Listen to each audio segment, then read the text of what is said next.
Earlier today, Banking Committee Chairman Chris Dodd laid out a financial reform bill that everyone admits has been watered down to win Republican votes. If you want to see how the bill lost its teeth, just look at the fine print. For examples, the bill creates a consumer protection agency to be a watchdog on credit cards and mortgages, but it would be inside the Federal Reserve, not an independent agency. It allows shareholders and company boards to vote on executive compensation, but those decisions are not binding.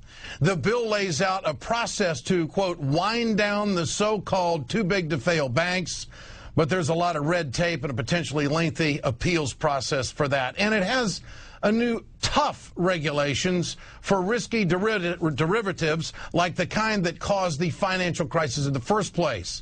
But the fear is that the banks, or should I say the fear is that thanks to lobbyists and lawyers, many of the worst offenders would be exempt. Joining me now is Texas Congressman and former presidential candidate Ron Paul. Congressman, good to have you on tonight. From what you know of this bill, does it go far enough? I know that you and Congressman Grayson have got a bill up there to audit the Fed, but what about this Consumer Protection Agency being an arm of the Fed? What do you think?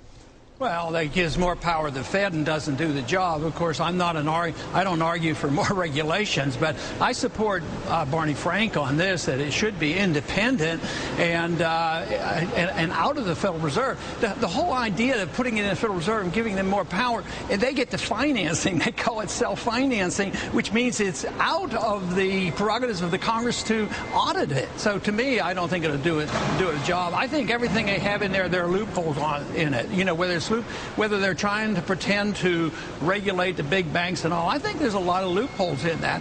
But I'm for regulation, but I'm for much more regulation of the Federal Reserve. And I think as long as you have a Federal Reserve that is the lender of last resort, all the regulations in the world won't compensate for this because they know, they work on the assumption that there's always availability of credit. That's the purpose of the Federal Reserve, to be the lender of last resort. And that is what causes the moral hazard. That's what causes people to make all the mistakes and take these risks because they figure the Fed will be there to pick up the pieces and the people get stuck. Congressman, what about shareholders and board members deciding on executive compensation? Are you okay with that? Well, I think it's a great idea, but I wouldn't mandate it because I'm not a regulator. But I think that I wouldn't be interested in buying into a company that runs roughshod over the stockholders. So, yes, I like the idea that they would vote for it, but I just don't go into this idea that the federal government can go in there and do that. So what regulation would you be for, Congressman Paul? Would you be for the really new tough regulations on risky derivatives? How about that? Would that play well for you? Well, you know, this Volcker rule I sort of am sympathetic with, you know, to say that some things that can't be put in there because they would be vulnerable to the FDIC insurance.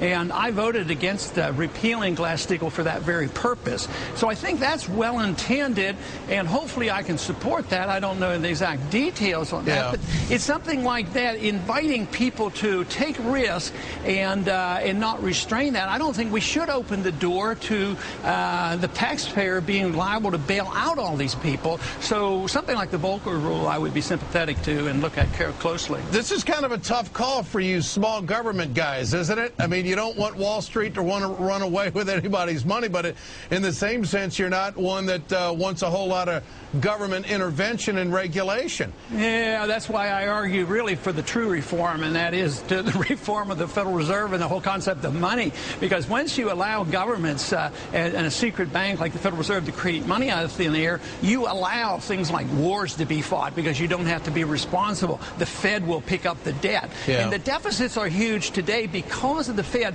If people are worried about a $2 trillion increase in the national debt this year, it couldn't happen if you didn't have the Federal Reserve to be the lender of last resort to the politicians for whatever reason. But there's a collusion here. The conservatives like to do it to fight wars. Liberals like to do it to have unlimited welfare. And therefore the Fed it benefits both the conservatives and the liberals, and it destroys the money ultimately, and that's why I'm so interested in looking at the Fed in detail. Congressman, good to have you on with us tonight. Thank you. Ron Paul from Texas.